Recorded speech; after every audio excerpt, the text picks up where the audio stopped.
中国配偶的参政权引起讨论，全台湾已经有55位的村里长，因为有这中华人民共和国的国籍问题，互内政部要求改进。明年2月有可能补起来做民众党不分区立委的李正秀，伊也是中国配偶的身份。风声讲，伊希望签署这无相定国籍的切结书来解决。不过内政部长刘世芳就表示，根据现有的国籍法有规定，要放弃外国籍，毋是签切结书就准度煞。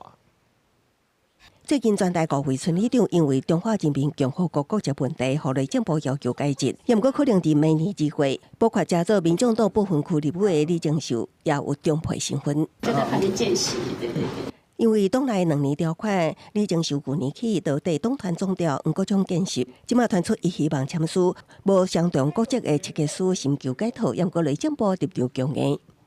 在我们现在国籍法的规定里面放弃中华民国以外的外国国籍，并没有切结或者拒绝这样子的一个办法。如果你特别对于中国的这个外配或者中国的中配的话呢，其实这很奇怪，这是一个非常特权的条款。刘世芳指出，即马国籍法第20条规定，有外国国籍的人袂当担任中华民国公职。国爱伫就职1年来完成放弃外国籍，也毋过国民党团认为，依据宪法征收条文甲两法条例，大陆地区并毋是外国，主张爱修正国籍法，保障中配参政权。也毋过南亚地方首长看法无共。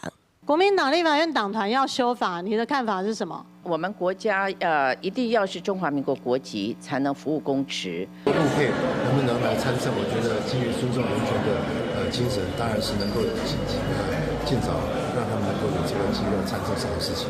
刘世芳表示，若大陆地区毋是外国，等于是变相承认台湾是中国的一部分。强调中华民国的主权袂当让步，搁较解说伫国籍法之下，对其他国家的国籍拢是平等对待，并无歧视中配。公视新闻采访报道。